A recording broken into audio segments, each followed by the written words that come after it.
Okay, I guess I didn't give any homework. So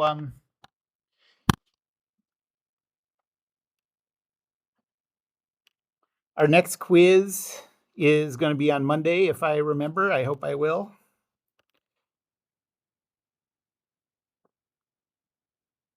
Um, and remember, these quizzes are no calculations.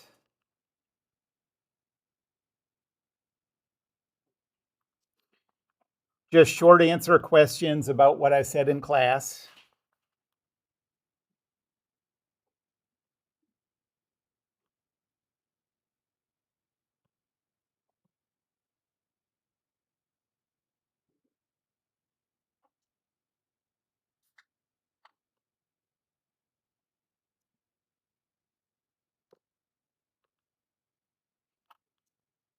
Um, and remember, these, like the tests, are cumulative. Um, so, um, really, what I want, I mean, in my ideal world, every week or so, you're taking some time to go back and start at the beginning and just skim back through your notes and just remind yourself what I'm saying, remind yourself of the things I say to notice. Um, you know, uh, I'm up here talking and talking and talking, and if you don't remember what I said, then there was no point in any of that. So that's what I'm trying to get with these. And then for the people in D form, we'll do a quiz on Wednesday for that. Anybody have any questions about the quiz? These are pretty low stakes affairs, but it's just my way to get you to read and remember the stuff that I said. That's, obviously that's all the stuff that I've chosen as the most important stuff. This is the quiz number 2, right? I think it's just two, yeah. So we got to get going on these. Okay, so now we're going back to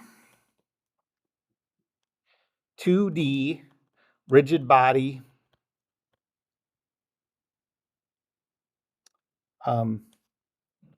kinetics.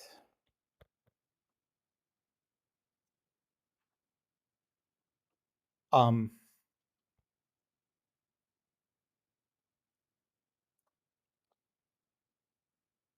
and we can't use this in 3 dimensions, this same approach. You have to use a different approach. So this is all just stuff happening in the plane.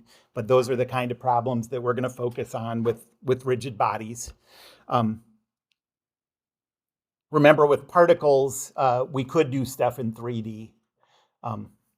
Okay, so remember that with 2D rigid body kinetics, we first had to, so here are the preliminaries that we had to go into. So first, we had to define the center of mass, and we did that as the centroid. Second, we had to define the mass moment of inertia.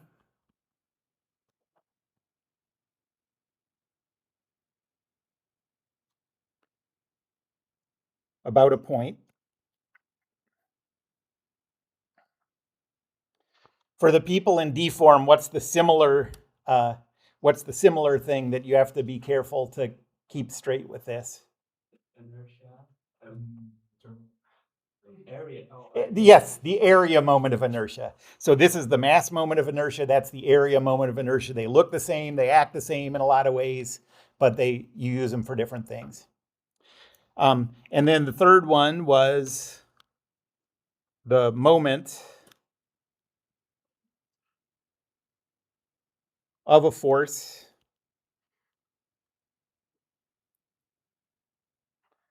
about a point. And so the stuff in parentheses is the stuff that people usually don't say, but you need to still keep it straight in your head when you see these. There was one other thing that we talked about related to the moment of a force about a point that has slightly different behavior. Remember what that was? So that was the moment of a pair of forces. So that was the moment of a couple. Usually we just call it a couple and leave that off. What's special about the moment of a couple? They're not dependent about it. Exactly, perfect. Moments of a force about a point are dependent on the about point. When you happen to have two equal and opposite forces, that moment is no longer dependent on the about point. Okay, so we've done this, we've done this, we've done this, and now we can go on to rigid bodies. So finally, we can go to, we can use all this stuff for rigid body kinetics in 2D. Okay, so there are two equations of motion that we're going to use.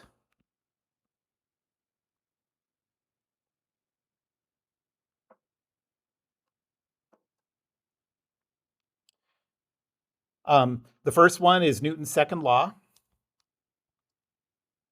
And that says that if you add up all the forces on a body, that's equal to the mass of the body times the acceleration of the body's center of mass.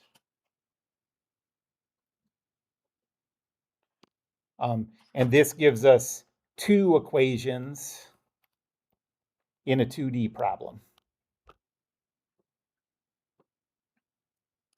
And then rotational Newton's second law, that's the moment equation, says that the moment around the about point is equal to the moment of inertia around the about point times the angular acceleration. And there are some restrictions on what that about point can be. So A has to be either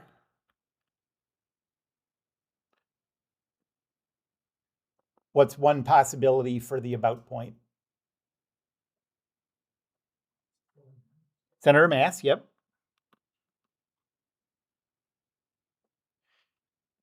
Anyone remember what the second one is? This one, center of mass, a body always has a center of mass, so you can always use this one if you want.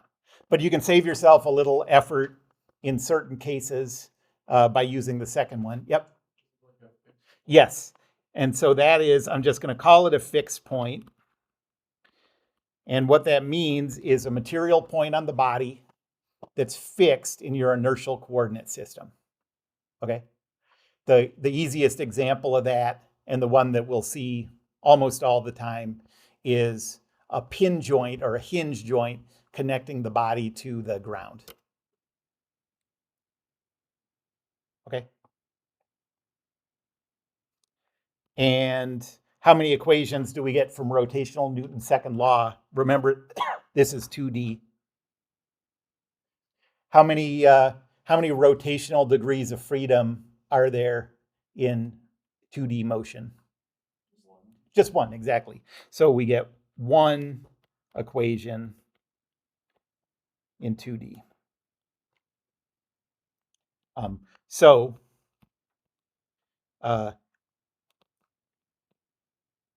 every rigid body in 2D has three equations of motion.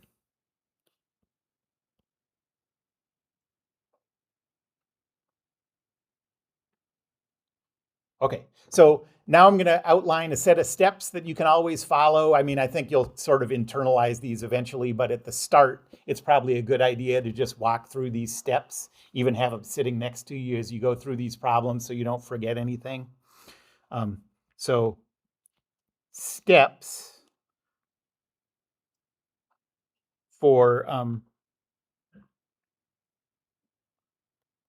a rigid body kinetics problem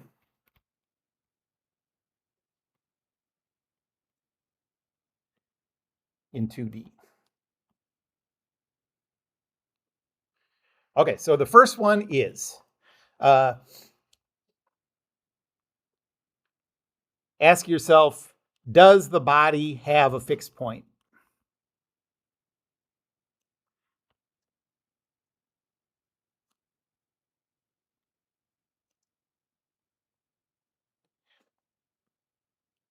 If yes, then the about point is the fixed point.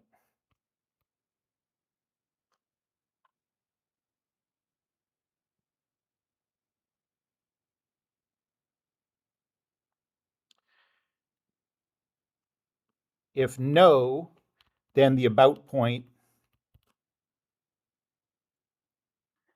is the center of mass.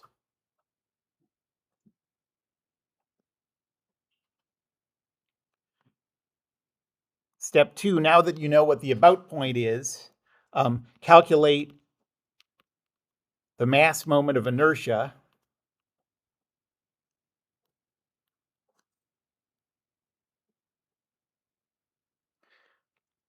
for the about point.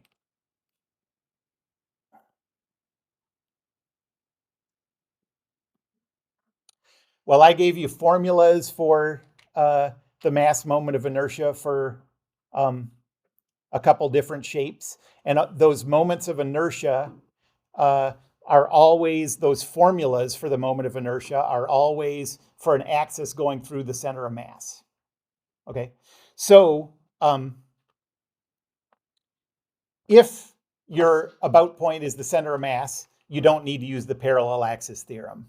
Usually, if the about point is a fixed point, you do have to use the parallel axis theorem, unless the fixed point happens to be at the center of mass. That can come up. Okay. So you never need, I'll put this in parentheses, to use the parallel axis theorem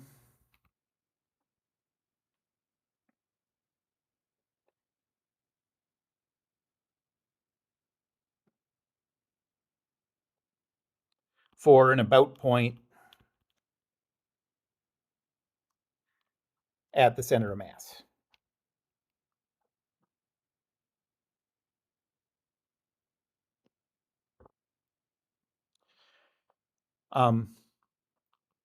Third, draw a free body diagram.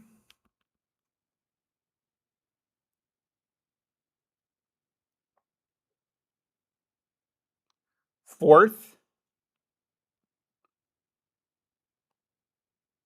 write out the table, the row, force, moment table.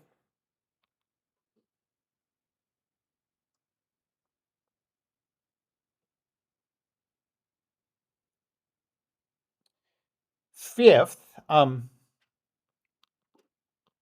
I'm going to put this in parentheses because you don't always use this one. So if there's no fixed point,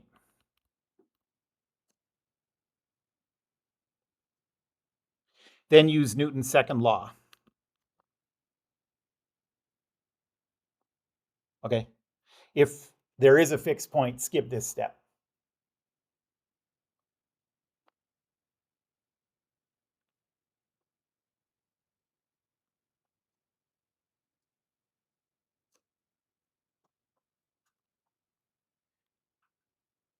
Newton's second law could end up being useful later, but for now we're going to skip it. Sixth, rotational Newton's second law around the about point. Well, I'll leave that off. We've already calculated our stuff. So up here in step 4, this is for the body's about point.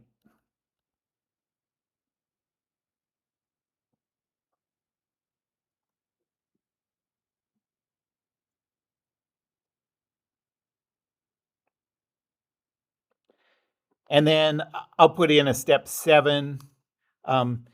then if you need the acceleration vector of a specific point,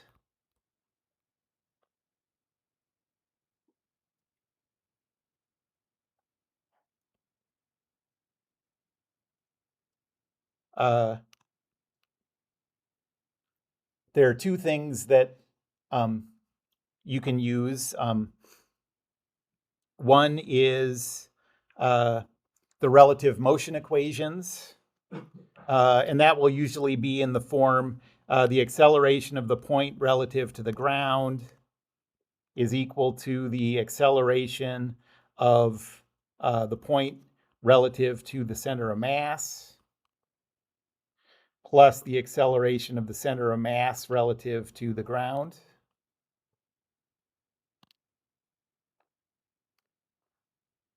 So if there's no fixed point.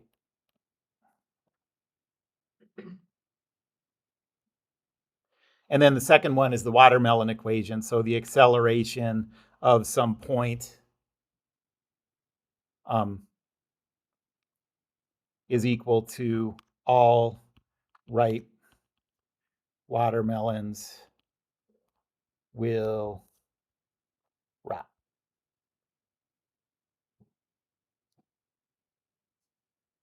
Okay, so 7 steps. Eventually, these will all kind of be in your head, and you might change the order here and there a little bit, and that's fine.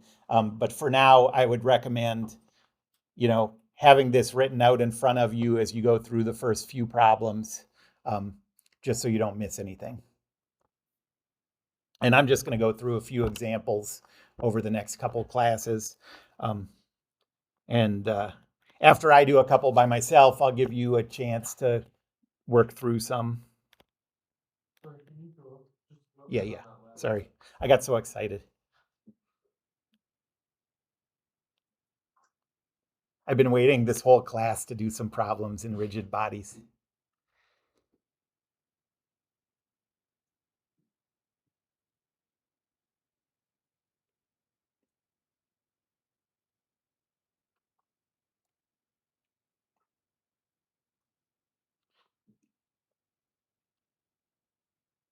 This was your favorite class out of all of them?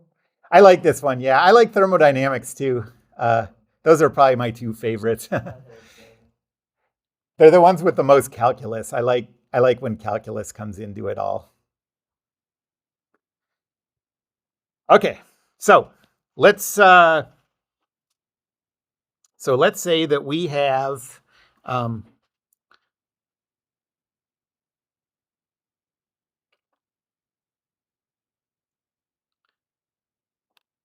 a long rectangular object like this.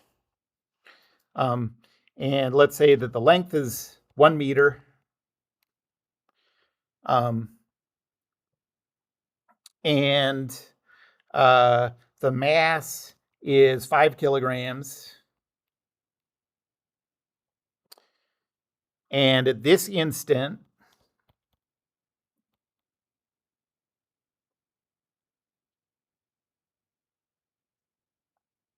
this thing is hanging at rest, which means the angular velocity is 0.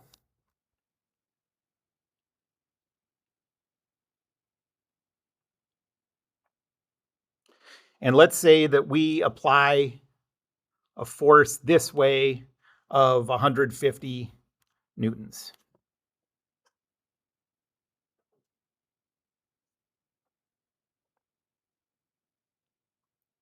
Well, let's calculate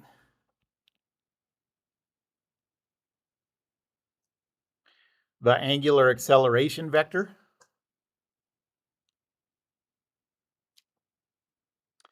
And then let's calculate the acceleration of the center of mass.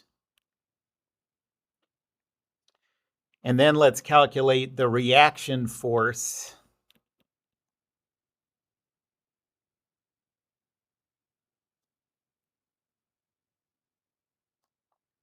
at the pin. Okay, so there's a couple of, You can certainly imagine engineering applications where you'd need to know how this thing is going to move based on this force. You can also think of engineering applications that would say if you're going to subject this system to this force at that instant, you'd want to know how much force that pin joint has to be able to withstand to know how thick, how big a diameter you need that pin to be or something. So these are, this is a simple setup, but it's pretty easy to imagine how this could be useful.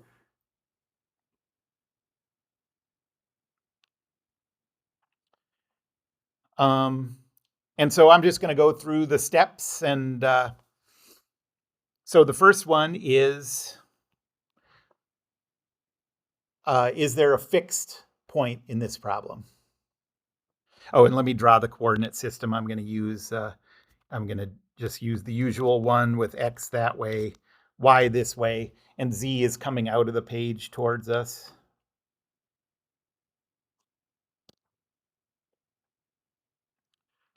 Okay, so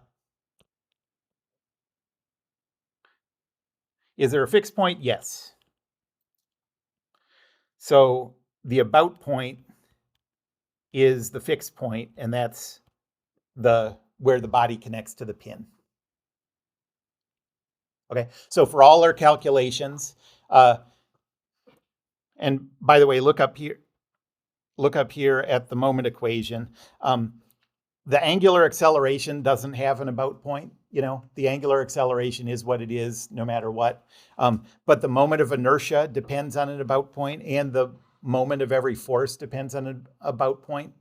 So those are the things that we're going to use this for. Next, we want to calculate the moment of inertia around the about point. The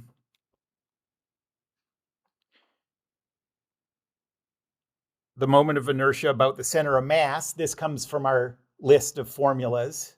I didn't give you a width of this rod, so we're going to assume that it's slender. We're going to assume that the thickness is less than about 1/10 of the height.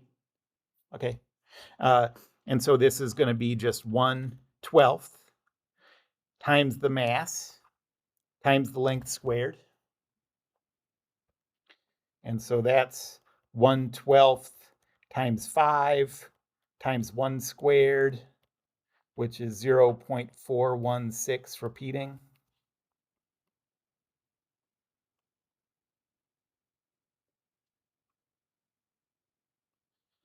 But that's the center of mass. We need the moment of inertia around A. So the moment of inertia around A is the moment of inertia around the center of mass plus the parallel axis theorem part, which is mass times distance squared.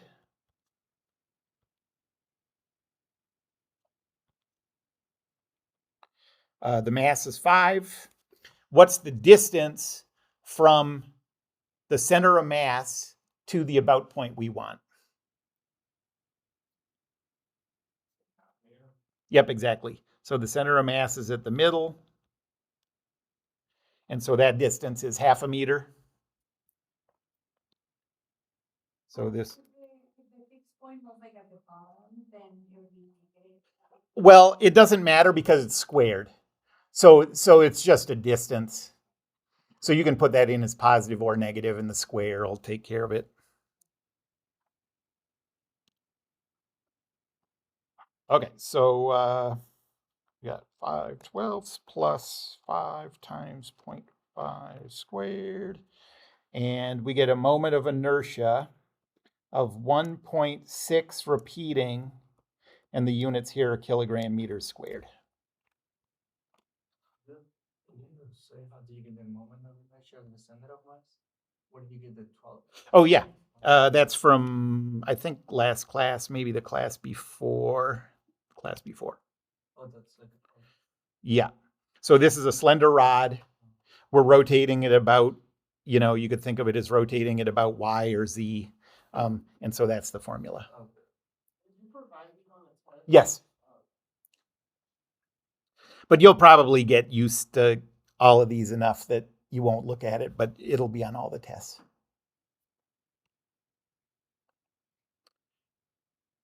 So now we have the moment of inertia about the pin. Now we're going to go to the free body diagram.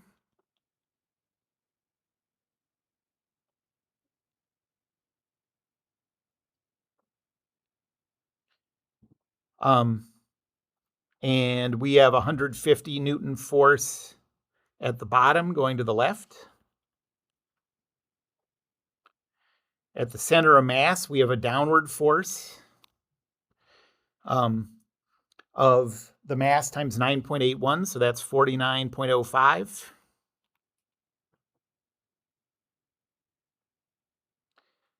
At the pin joint, we have an unknown force. So I'll write that as an unknown force vector that I'll just call R.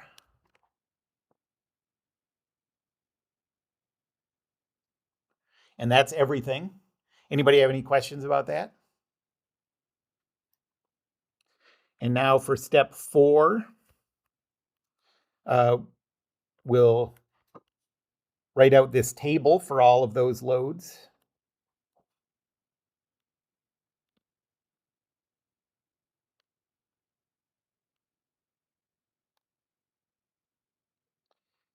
Remember our about point is here, the red dot. Okay, so I'll start with this force R.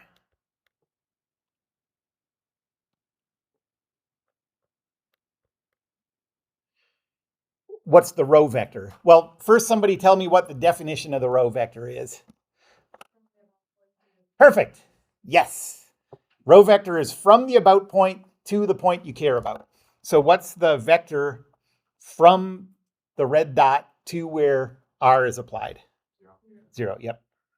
So we're doing this in 2D. I'll just write it like that. And then the force vector, I'll break up into Rx and Ry.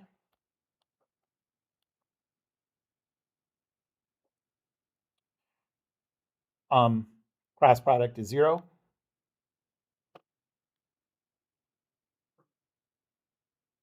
And then I'll do the weight force. What's the vector from the red dot to where the weight force is applied? Half length negative 0.5. Yep, in the y direction. Yep. So the row vector is 0, negative 0.5. Everyone with me on that? Force vector is 0, negative 49.05. Cross product is also 0. Yep. No rotation. That's right. Yep, exactly. The cross product is 0. And another way to think of that is that the line of action of this force goes right through the about point. So that's why it doesn't produce a moment.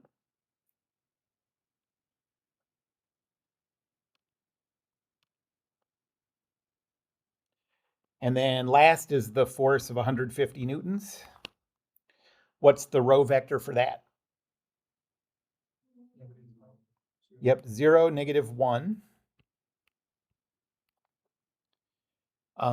And this is in the negative x direction, so we have negative 150, 0 for the force vector. So 0 times 0 minus negative 1 times negative 150, so minus 150.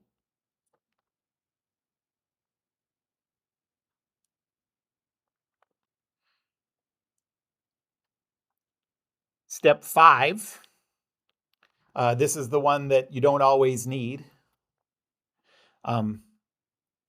So go up here. You only use this when there's no fixed point. We do have a fixed point, so we don't need Newton's second law right now.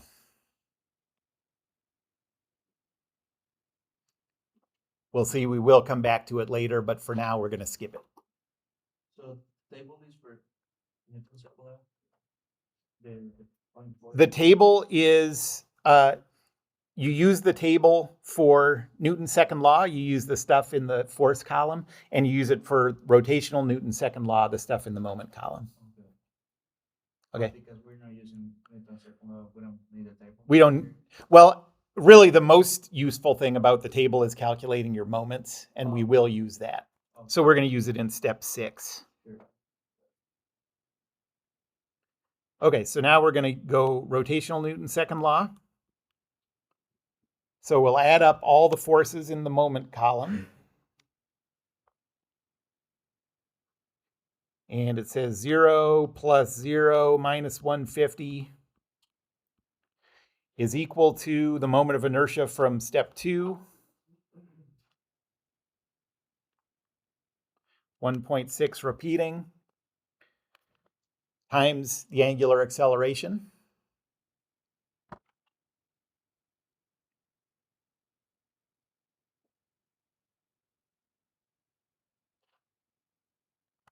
And you get that alpha is equal to negative 90.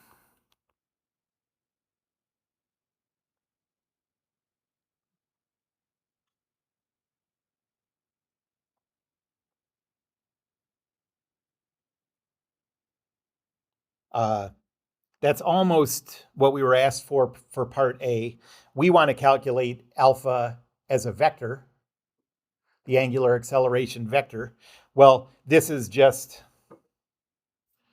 the z component of the vector. So the angular acceleration vector is 0, 0, negative 90.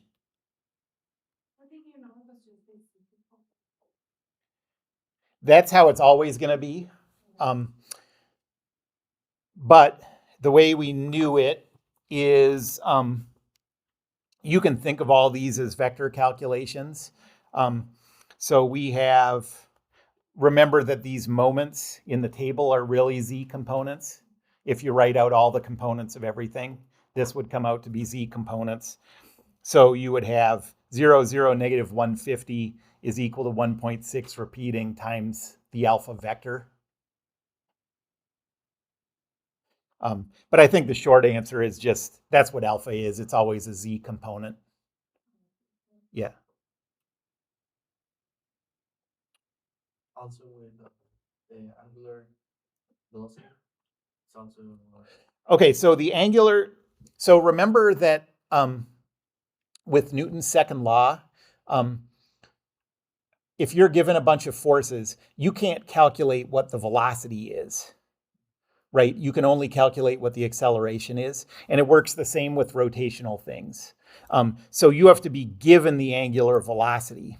So the angular velocity at this instant is still 0. It's just the angular acceleration that's non-zero. Remember that the angular velocity is an integral with respect to time of, don't write this, but let me write something down here. So remember that alpha is defined as d omega dt. Okay, that's always true. That's a definition. And so what that means is we can integrate both sides and we get that omega is equal to the integral of d alpha dt. What am I doing? No.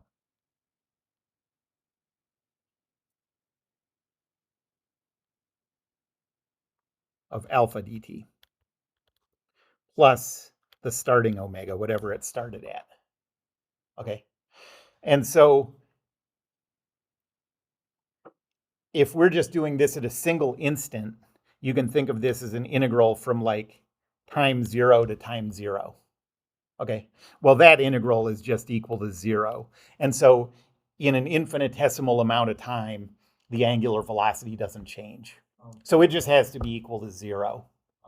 It has to be equal to whatever it was that you were given. All you can calculate is the angular acceleration.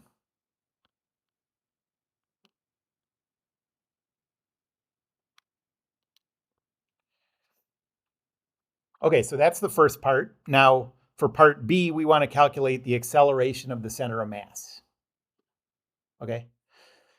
Well, now this is where I said, and this is going to come up in most problems. You're going to have to calculate, after you calculate the angular acceleration, you're going to have to calculate the acceleration of some point. Okay. So how do we do that? The acceleration of the center of mass is equal to alpha cross r plus omega cross quantity omega cross r. And the alpha is what we now know, 0, 0, negative 90.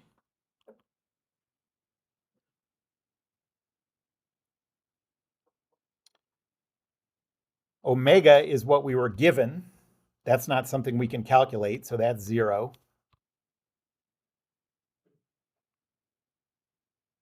And the r vector, so somebody tell me the definition of the r vector in the circular motion equations. Distance from the about point to the ground, I guess? That's the right idea. So first of all, it's a vector, not a distance. But it's the vector from the center of the circular motion to the object. So right idea. 0, negative half? Exactly. Yep. So this is 0, negative 0.5, 0.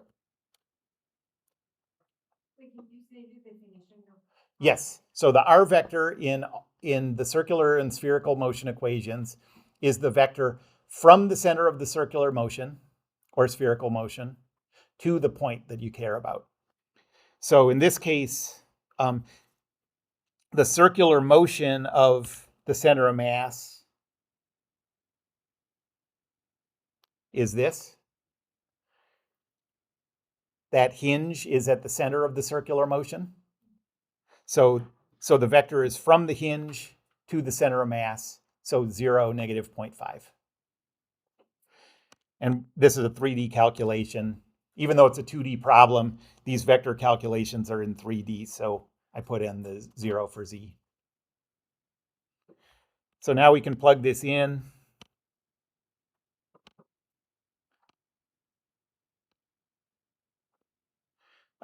So the acceleration of the center of mass is equal to 0, 0, negative 90, crossed with 0, negative 0.5, 0, plus the centripetal acceleration part. But that's all 0 because omega is 0.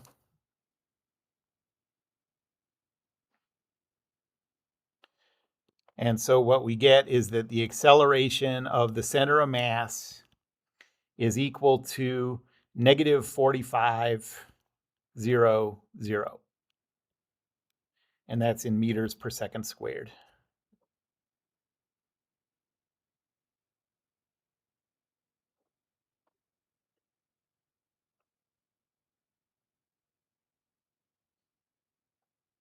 Yep. Because we have a fixed point, that's why we don't have to use relative motion equations. We'll do one without a fixed point, and then we'll see we have to use it.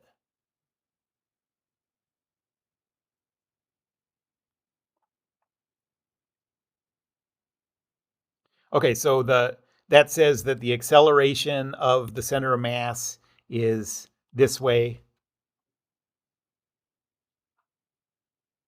which is just the tangential acceleration of that point. Makes sense, kind of.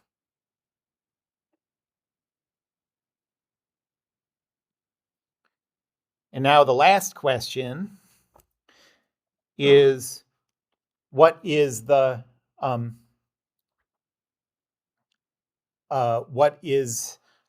reaction force applied to the body by the pin? And I realized that, so I made this problem. Well, I'm going to adjust this problem after, and we'll see how it changes. Okay, so how are we going to calculate the reaction force applied to the body by the pin. This is where we're going to use Newton's second law. Okay, so Newton's second law says the net force, if you add up all the forces, it's equal to the mass of the body times the acceleration of the center of mass. Okay?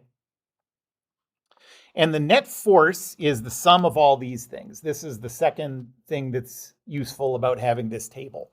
Now we have all these forces written here, and if you add them up, that's the net force. Okay?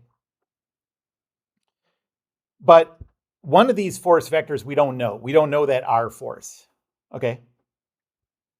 And before we calculated the acceleration of the center of mass, we didn't know this either, so we couldn't have calculated it. But in step B, we calculated the acceleration of the center of mass. Okay, so now I can plug this into this equation and figure out that R force. Okay, so Newton's second law says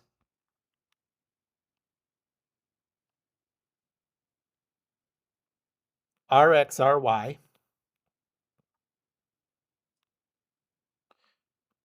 plus 0, negative 49.05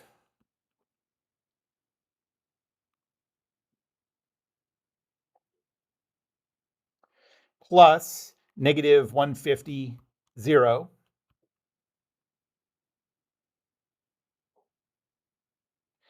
is equal to the mass of the body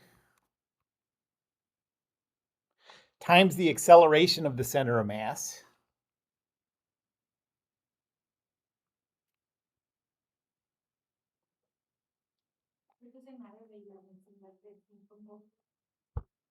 Yeah, those can come and go as you please. You could put them all in here and you just get a 0 equals 0 equation.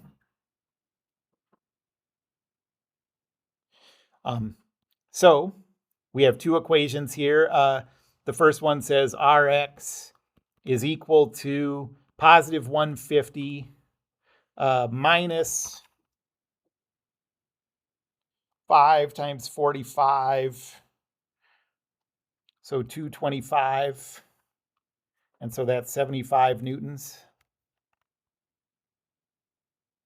Ry is equal to positive 49.05 newtons. And so the reaction force vector applied to the body by the pin is positive 75, positive 49.05.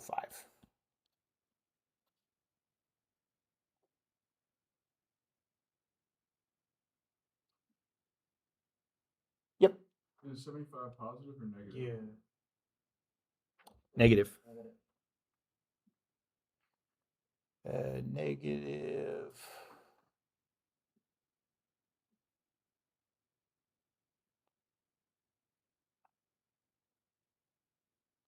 Does that make sense? We got that and that.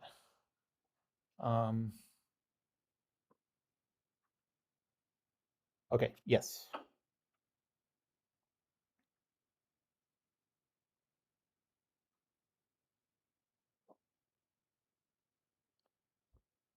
Yes. This reaction force, is that the force of the body on the point, or the point on the body? That's the point on the body. These are always, so your free body diagram is always forces on the body by surrounding things. So this is the force on the body by the pin, or, well, I don't have another way to write it.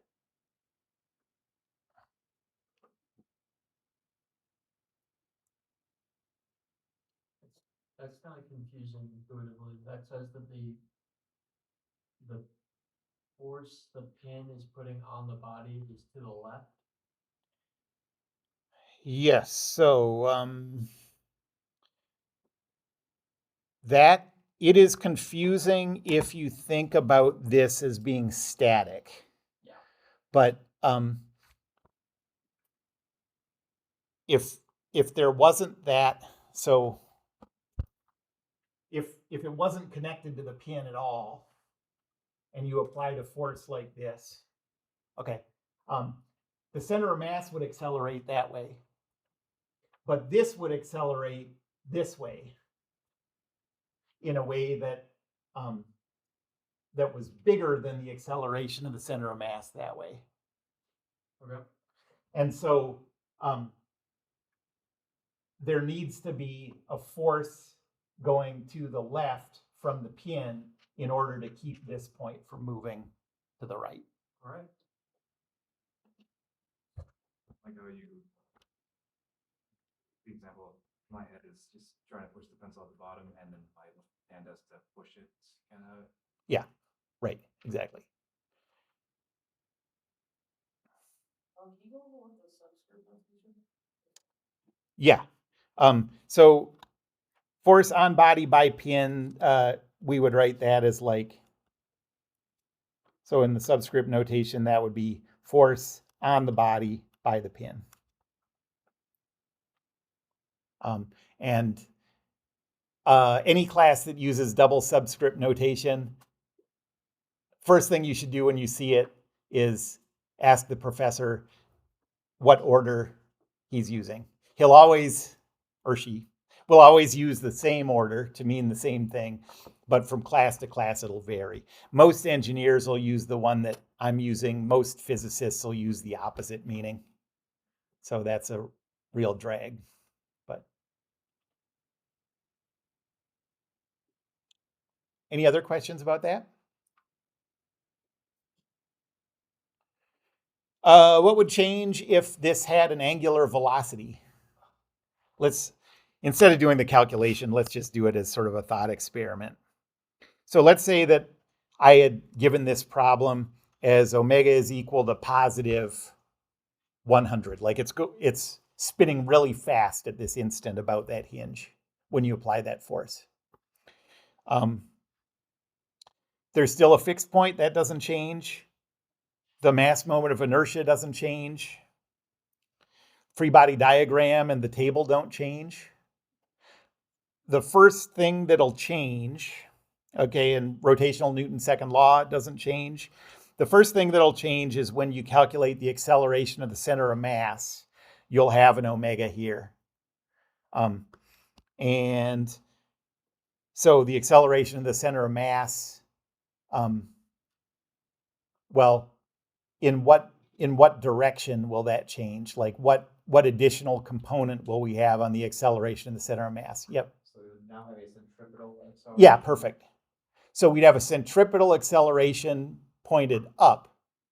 And the net effect of that is that our y would have to get bigger in the positive direction to keep this from falling. Okay. No relative motion on this one, and that is because there is a fixed point. But we'll do one now with no fixed point and see what happens.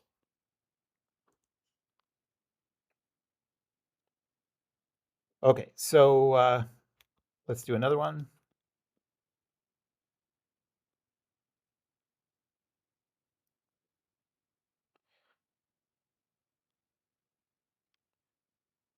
So let's say that we have a rectangle with a length of 0.1 meters and a width of 0.05 meters.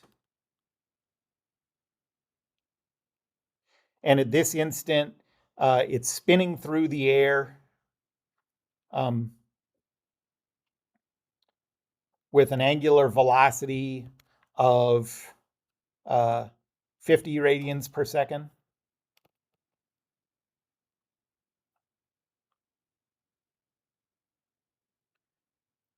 And let's say that we apply a sudden force at this instant of 50 newtons.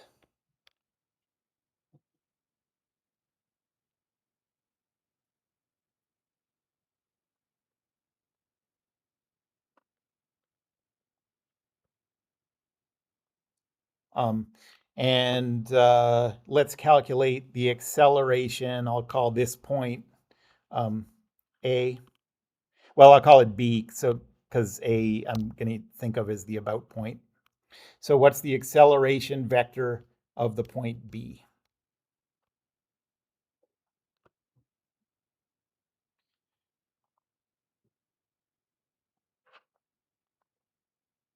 And we're going to go through the same steps here. So this is just flying through the air.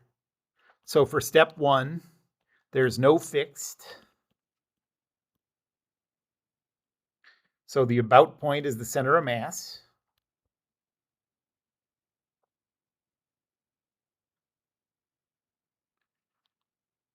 And so the mass moment of inertia, we're going to calculate about the center of mass, which means we don't have to use the parallel axis theorem. So the moment of inertia is equal to, the formula is 1/12 times the mass times the quantity length squared plus width squared. So that's 1/12. I didn't give a mass. Let's say the mass is 0.1 kilograms.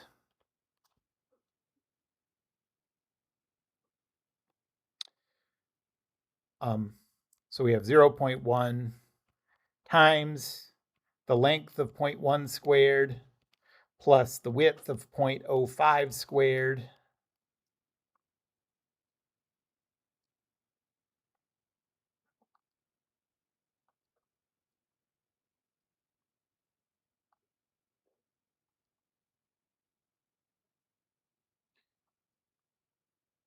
And so that is 1.0416 repeating times 10 to the minus 4 kilogram meter squared.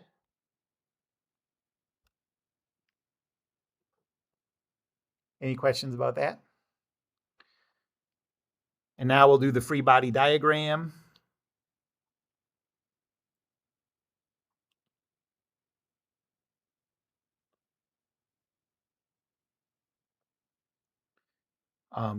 There is a 50 Newton force at this corner,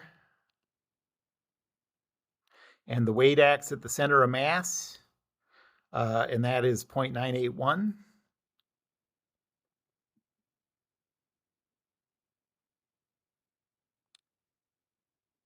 And now I'll write out the table.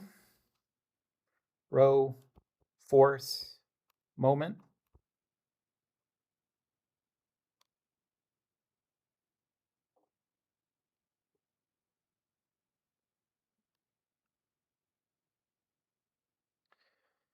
I'll first do the weight. What's the rho vector for the weight force? 0, yep. And the force is 0, negative 0.981. Cross product is 0. And then the 50 Newton force. What's the rho vector for that?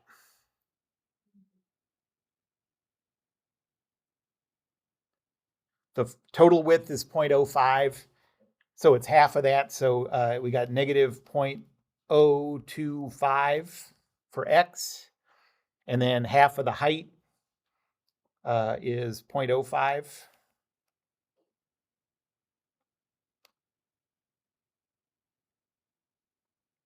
The force is 50, 0.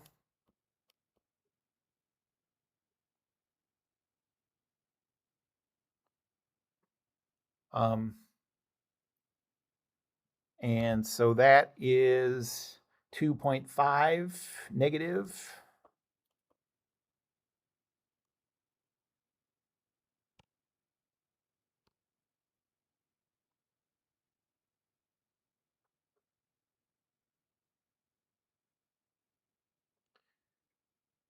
And that's the complete table. Step 5. This is the one we don't always use. Do we use it here?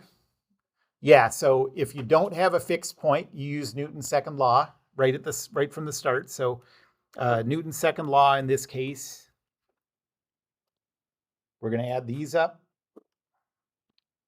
and set them equal to, so we got 0, negative 0.981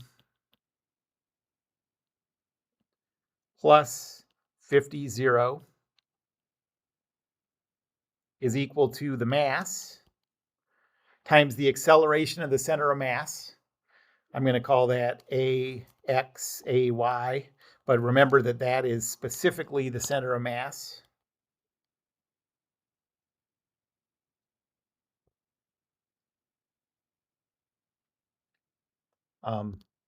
And so we can calculate that the acceleration of the center of mass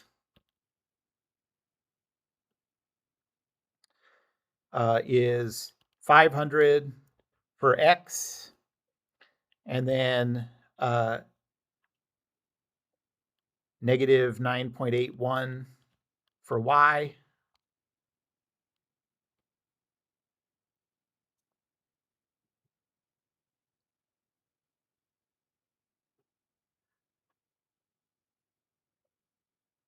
And then step 6, we'll use the moment equation. So we'll add these up.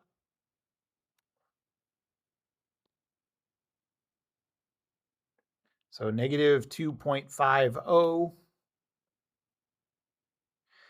is equal to 1.0416 repeating times 10 to the minus 4th times alpha.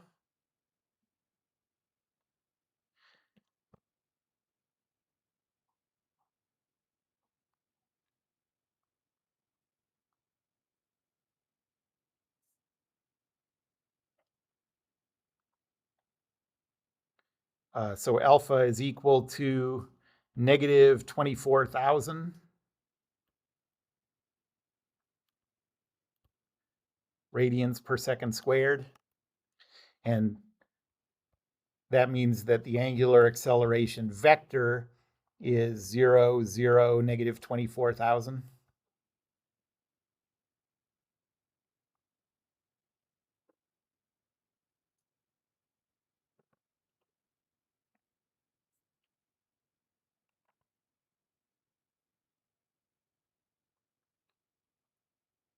Okay, so now we're done with all the steps, sort of the steps that when you see a problem like this, you can basically go through those first 6 steps without even thinking about what it's asking for.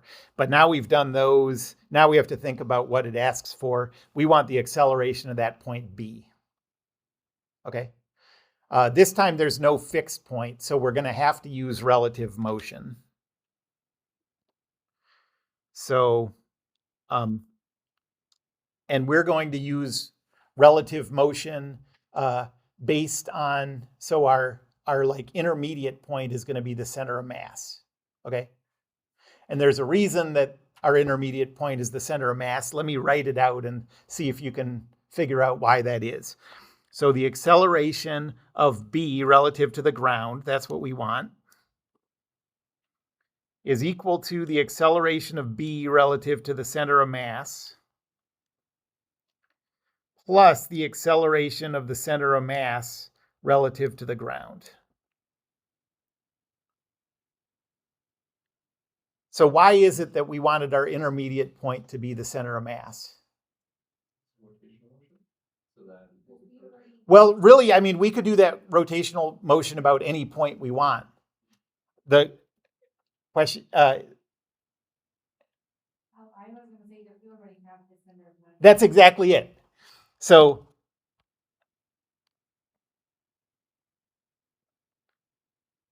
the intermediate point is the center of mass because we found the acceleration of the center of mass in step 5. That's the only reason. That's just a point we already have addressed. And later on, it'll be a point that we already have represented as variables. But for now, it's something we've already calculated. So we already know what this is. And now all we have to do is calculate this. And how are we going to calculate the acceleration of B relative to the center of mass? Yep, exactly. That's the watermelon equation. Watermelon equation. So the acceleration of B relative to the center of mass is equal to all ripe watermelons will rot. And now we can fill out our values. Alpha is 0, 0, negative 24,000.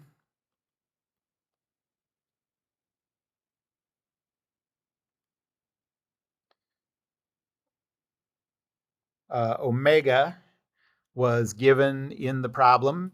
We could never calculate that ourselves, so that's going to be 0, 0, positive 50.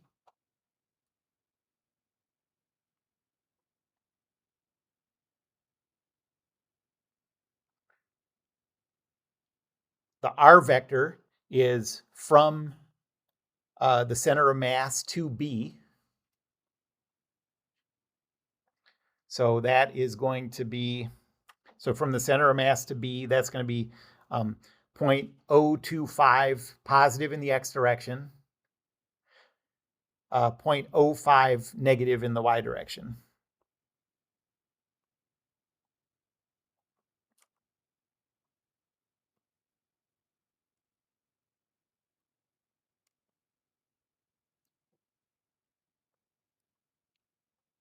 So the acceleration of B relative to the center of mass is 0, 0, negative 24,000.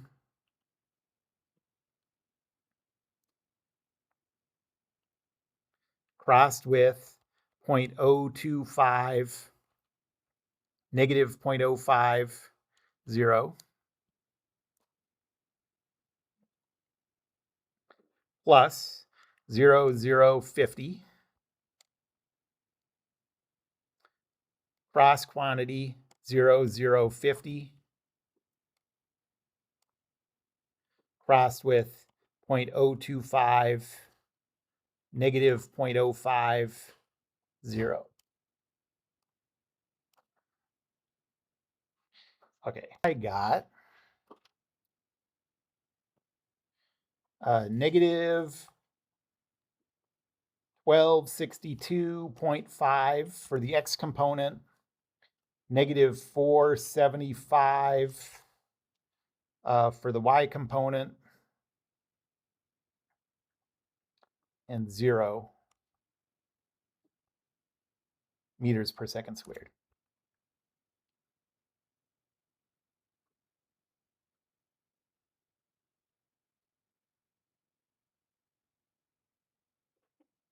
So this R value is a different value than the row vector for the previous step? Yeah, so that's why you always, so if you don't always think about the definitions of those vectors, it can get really confusing between the row vector and the R vector and the position vector, because sometimes they're the same, sometimes they're different.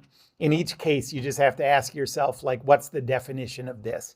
So the row vector is from our about point to the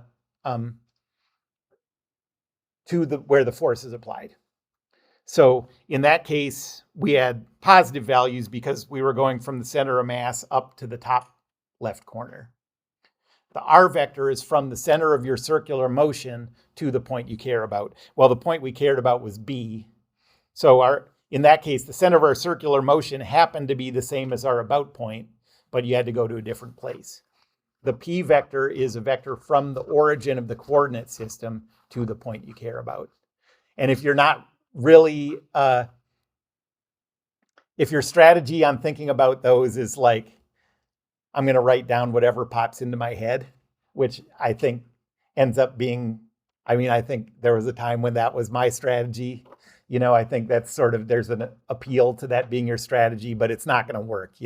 Sometimes it'll be right, but a lot of times it'll be wrong because those have very distinct meanings from each other. Can you repeat the position? Position vector is the vector from the origin to the point. And what that ends up being is the position vector is the coordinates of the object. Yep. So I suppose in this case, it really was just like the same magnitude, but kind of flipped the opposite. Yeah, just because they both happen to be going from the center of mass, and the way I did the problem, they were just in opposite corners. That's why they were just flipped. Yep. Any other questions? Okay, so we're going to start working through a whole bunch of problems like this.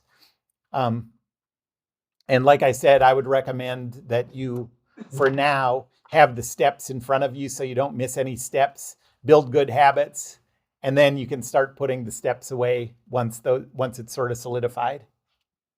And when we're done with this, with single rigid bodies, we'll start doing one of the fun things in this class, linkages, which are, it's like structures in statics, but now the things can accelerate. You can think of it as like machines.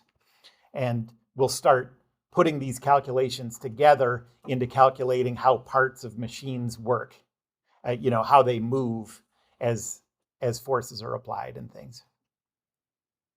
Okay, that's all. Goodbye. Go away.